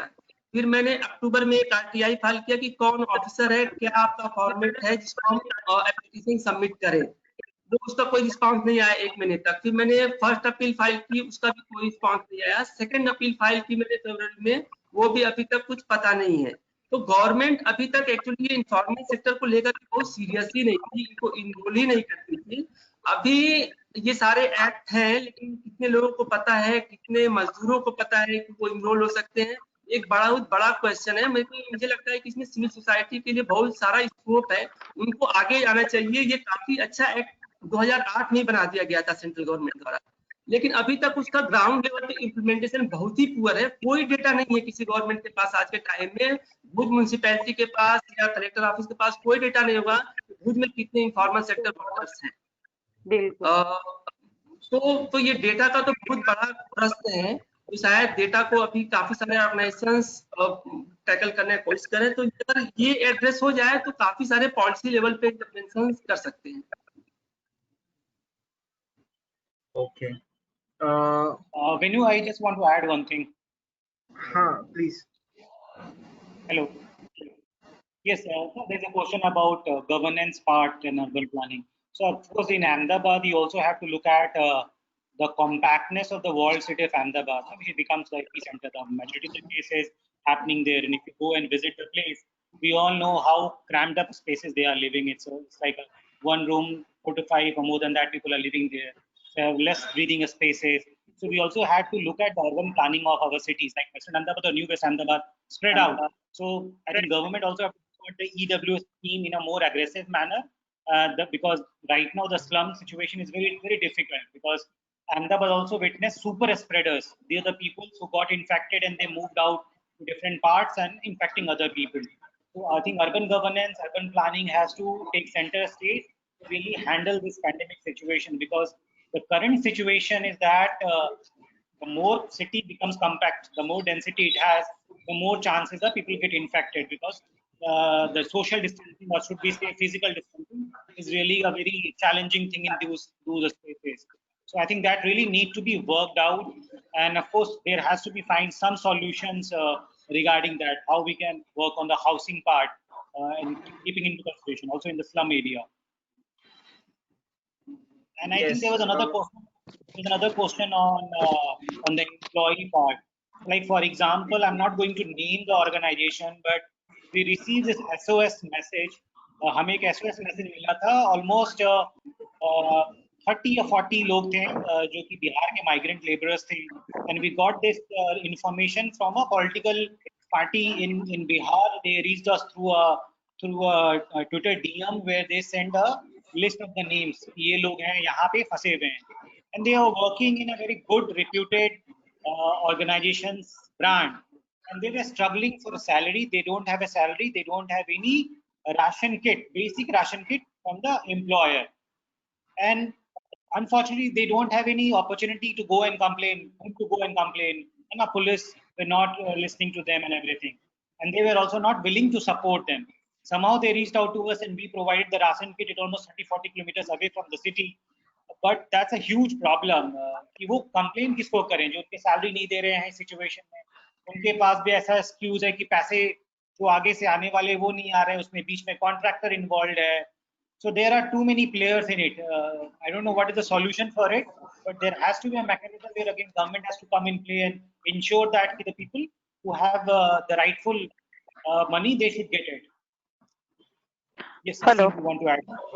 हेलो हाँ हेलो मीना जी, आप कोई क्वेश्चन को रिस्पॉन्ड करना चाहते हो? हाँ असीम जी बोल ले, इसके बाद फिर मैं रिस्पॉन्ड करना चाहूंगी कि पेमेंट ऑफ वेजेस का जो मसला है या फिर जो भी है उसके लेके एक कंपनी वाला भी एक आया है क्वेश्चन उसको लेके। ओके, असीम जी आप क्या कहना चाह रहे हैं?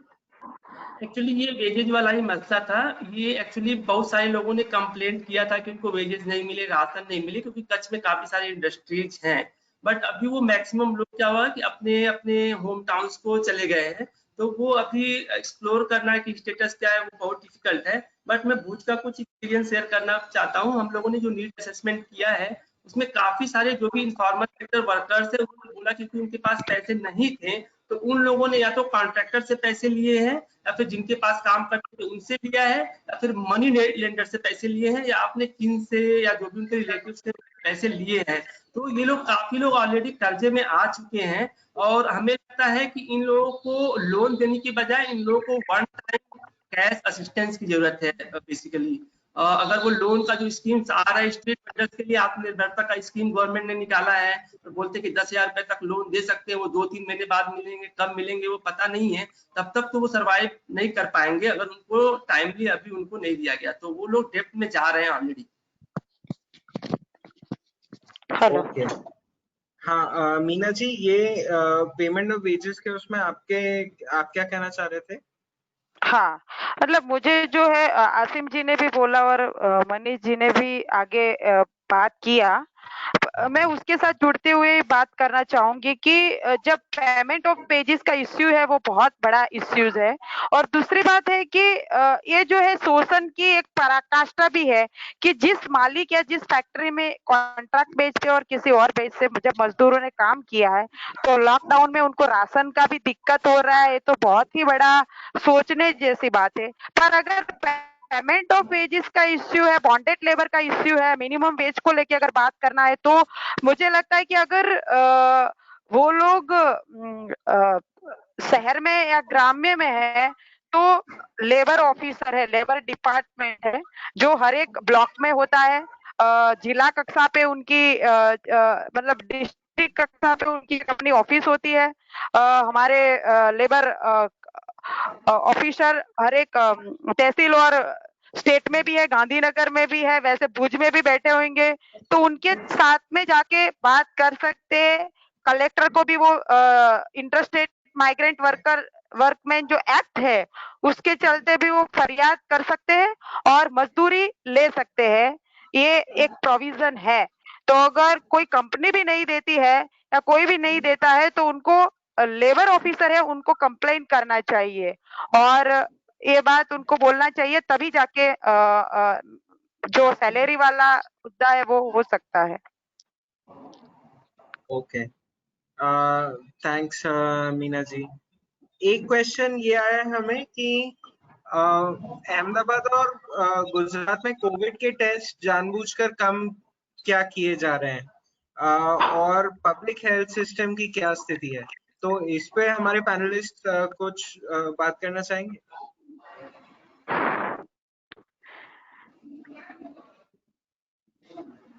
हेलो हेलो हेलो हाँ मीना जी। हाँ देखिए मतलब शहरी इलाकों में या जो क्लास वाला जो सिस्टम है, मैं बिल्कुल कहना चाहूंगी कि कोरोना की वजह से सबसे ज्यादा जिसने झेला है वो मतलब जो डिप्राइव क्लास है, जो गरीब मजदूर है, जो शोषित से वंचित है, उन्होंने झेला है। मैं जिन जिन बस्तियों में मतलब घूमी हुई है, मैंने देखा है कि आज तक किसी ने ये नहीं बोला है कि हमारा टेस्ट करवाने के लिए आए हैं।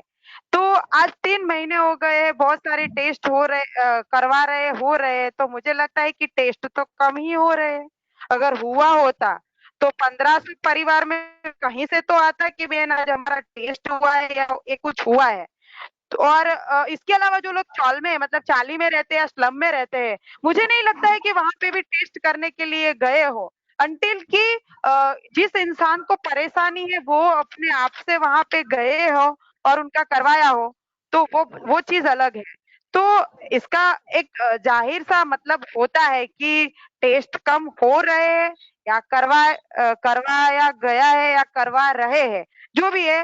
पर एक मजदूर के पर्सपेक्टिव से हम ये भी मतलब कहना चाहूंगी कि अभी जो है राजकीय चेतना भी हम मजदूरों में आनी चाहिए, क्योंकि अगर आज की राजनीति जो है वो हमारा भविष्य तय करती है, तो हमें भी भविष्य की राजनीति एज ए मजदूर के तौर पे भी तय करनी पड़ेगी कि भाई हमको किस तरीके से जाना होगा, मजदूर की बात हो या जो भी हो।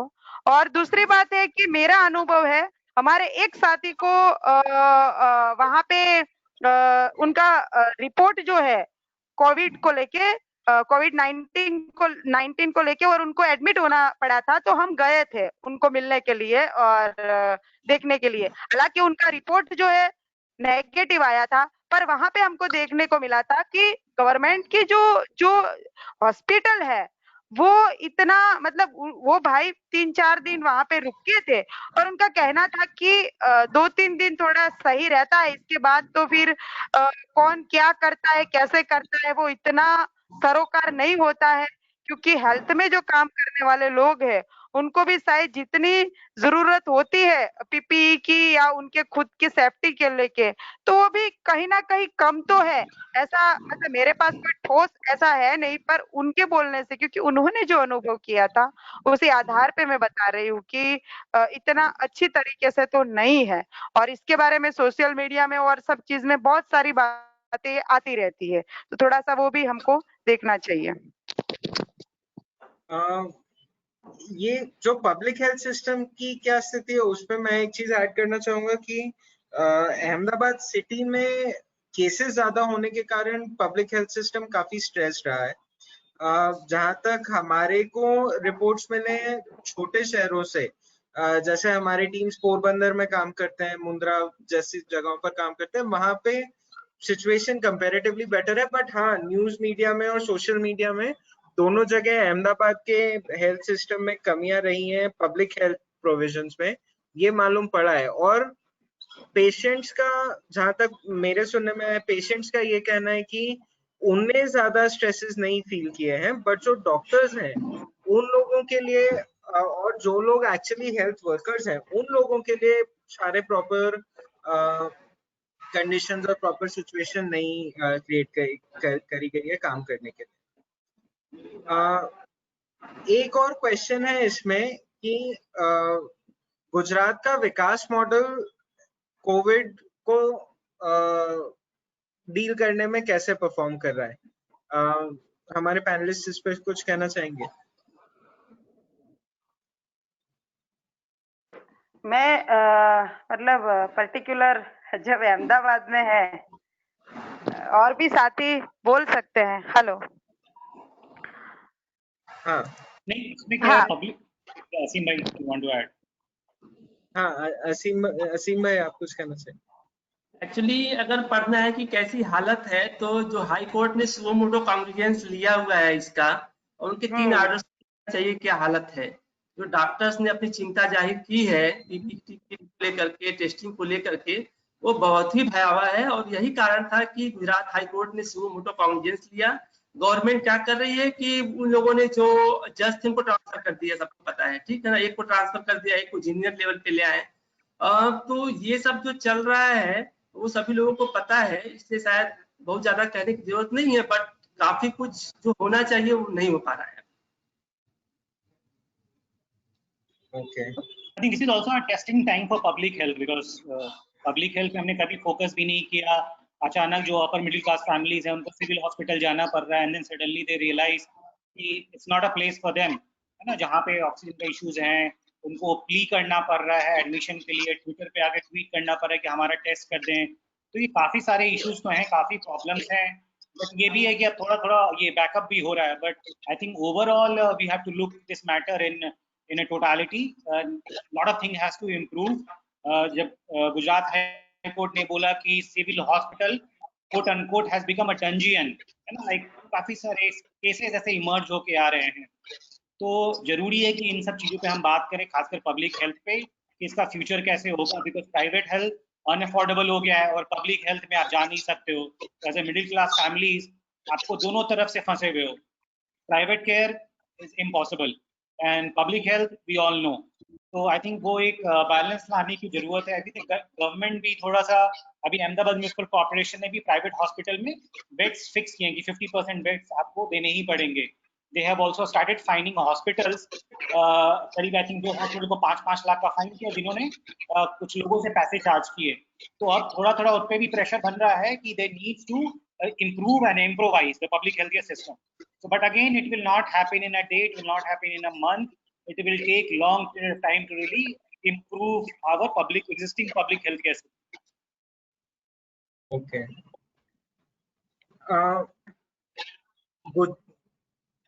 गुजरात के विकास मॉडल का जो क्वेश्चन है उस पे लता जी, क्या आपके कुछ कमेंट्स हैं कि आपको कैसा लगता है कि जो गुजरात का विकास मॉडल है उसने परफॉर्म कैसे किया है?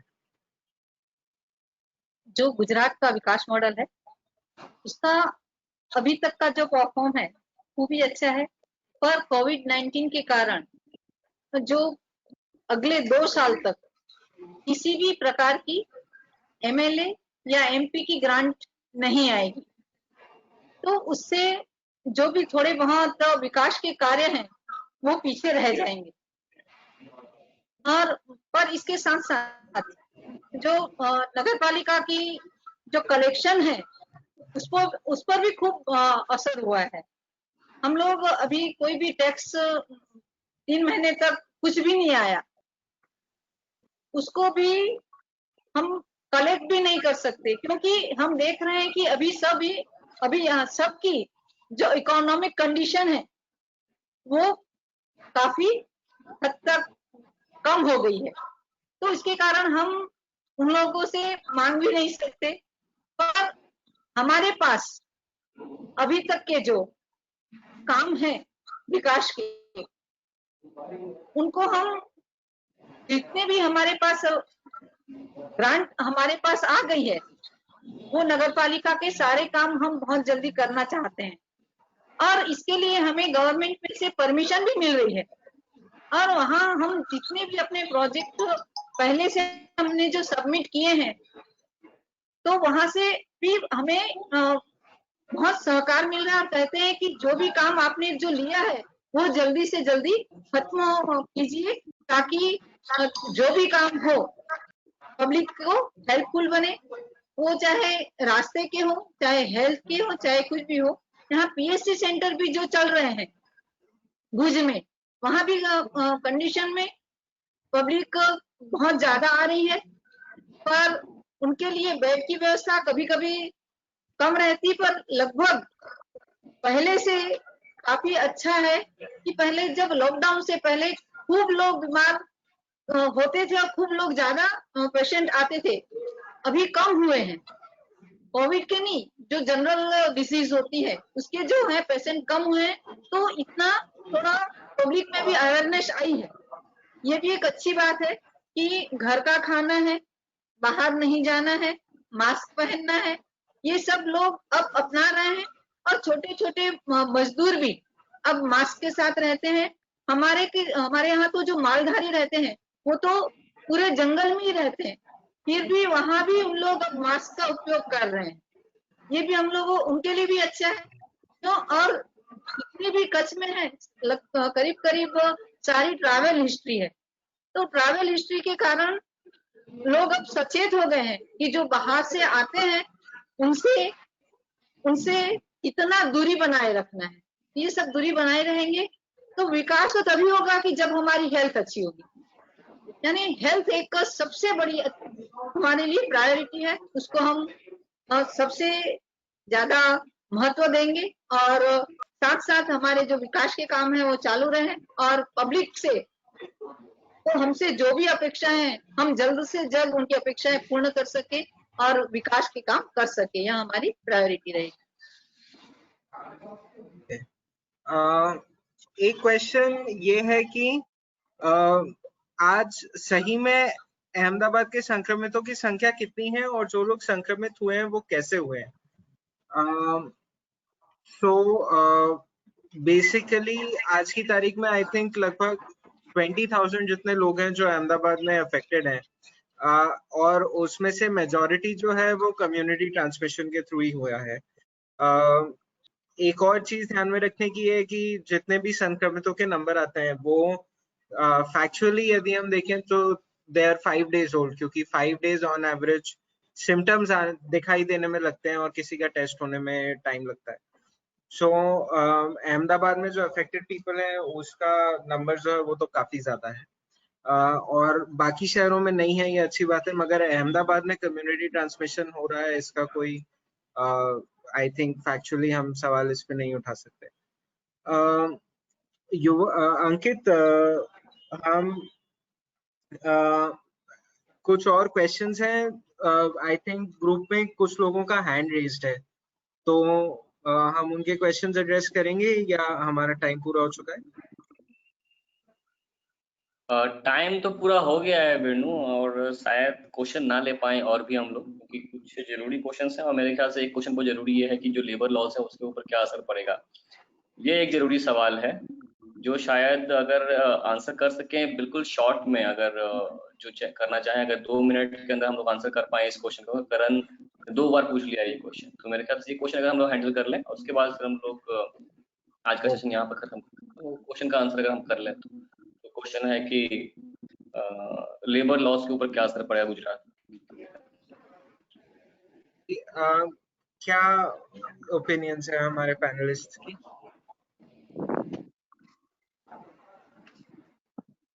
हेलो, लेबर लॉस का क्या इफेक्ट पड़ेगा उसके बारे में यदि मैं बात करूं तो फ्रैंकली बात लेबर लॉज की नहीं होगी, और लेबर लॉज को क्या चीज रिप्लेस करेगी उसकी नहीं होगी। लेबर लॉज हमारे पास अभी जो है वो इनइफेक्टिव है, वो बात सही है, बट वो उनके इनइफेक्टिव होने का बड़ा कारण है कि वो प्रॉपर्ली एनफोर्स नहीं है।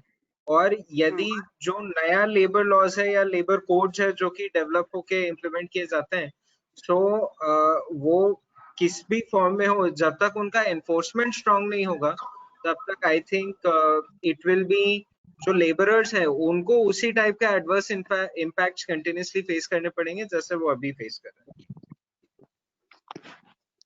हेलो, हाँ हाँ मीना। एक ही एग्जाम्पल मुझे लेबर मतलब हमारा जो लॉ है लेबर लॉ उसके बारे में बोलना है। जामनगर का एक ग्रुप था करीबन 36 जो हमारे आउट स्टेट के मजदूर थे और उनको अपने घर जाना था। मालिक जो है वो जाने नहीं दे रहा था। हमने डीएम साहब, एसडीएम साहब और जीएलओ साहब को लिखा, तो डीएम साहब के चलते तुरंत ही कार्यवाही किया गया और मालिक को जब बोला गया और तुरंत ही मजदूरों का पेमेंट मतलब दूसरे दिन किया। वो लोग श्रमिक ट्रेन में नहीं जा पाए जबकि उनका पंजीयन हुआ था। तो जब जीएलओ के साथ में बात हुआ तो उन्होंने बताया कि बहन, मैंने पूछा कि भाई कितना पेमेंट हुआ, करीबन उनका 2-2.5 लाख जितना पेमेंट था मजदूरों का। तो उन्होंने बोला कि बहन मुझे ही नहीं बताया, मेरा 2 दिन से वो चल रहा था, अब जब लेबर कोर्ट खुलेगा तब जाके मैं उनके ऊपर कार्यवाही करूंगा, मुझे वो सही से जवाब नहीं दे रहे हैं। तो ये जो है कि एक इंडस्ट्रियलिस्ट, एक कंपनी और एक मजदूर या जीएलओ के पास जो सत्ता है, ये किस तरीके से अगर डीएम एसडीएम साहब और इनका जो अगर प्रेशर या दबाव नहीं आता है तो एक जीएलओ को भी, मैंने जीएलओ को बोला कि आपको अगर इतना परेशानी है तो जो मजदूर वहां पे काम करता होगा उसको कितना परेशानी होता होगा अपना ये करने में। तो ये हमारे लेबर लॉज की सिचुएशन है और हमको देखना और समझना भी चाहिए। धन्यवाद। Yes, thanks Meena ji. I think वही बात है कि ऑलरेडी इनइफेक्टिव सिस्टम को भी यदि एनफोर्स नहीं किया जा रहा है तो लोगों को कितने इश्यूज फेस करने पड़ रहे हैं। So I think that is really the answer to that question. Okay, तो फिर हम लोग आज के सेशन के एंड की ओर चलते हैं और मैं सबसे पहले धन्यवाद करना चाहूँगा साथ और होम्स इन द सिटी का। इन्होंने इतने कम टाइम के अंदर हमारा साथ देकर हमारे साथ इसको ऑर्गेनाइज करने में हमारी सहायता की। हमारे सारे स्पीकर्स मनीष जी, मीना जी, लता बहन जी और असीम जी और Venugopal, very very thank you. और सबसे ज्यादा थैंक यू हमारे जो पार्टिसिपेंट जुड़े, जो ऑडियंस जुड़ी हमारे साथ, जिन्होंने बहुत जरूरी क्वेश्चंस पूछे जो शायद वक्तव्य में रह गए थे, उनको यहाँ पे खड़ा किया और काफी अच्छा डिस्कशन उन्होंने अपने क्वेश्चन पूरे करवाने की कोशिश की। तो इसी तरीके से हम लोग अलग अलग शहरों के अनुभव समझते रहेंगे, उन्हें साझा करते रहेंगे। और एक चीज के साथ खत्म करना चाहेंगे कि मेरे ख्याल से लता जी ने कहा अंत में कि जागरूकता एक बड़ी चीज है मेरे ख्याल से, और जब तक हम न चाहें कि हमें खत्म करना है तब तक महामारी रुकती नहीं। हमने कई महामारियों के बारे में पढ़ा है और वैश्विक महामारियों के बारे में पढ़ा है, उनके इतिहास सुने हैं, उनके किस्से सुने हैं। तो हम उस इतिहास का हिस्सा है इस समय, और हमें कब रोकना है ये हमें तय करना है, और कितना कम इसके प्रभाव को हम फैलने दे सकते हैं इसे भी हमें तय करना है। तो इतना कहते हुए मैं आप सबका धन्यवाद कहता हूँ कि आप सब आज के इस वेबिनार सीरीज चैप्टर 6 से जुड़े। और अगला जो हमारा वेबिनार होगा वो हम झारखंड में प्लान करेंगे। इसके तारीख और समय के बारे में आपको इत्तला कर देंगे, इस तरीके से आपको इस सीरीज के बारे में, इस चैप्टर के बारे में मालूम चला। तो धन्यवाद आप सबका, और आप लोग घर पे रहें, सुरक्षित रहें और अपना ख्याल रखें। जिंदाबाद, सलाम। Thank you everyone.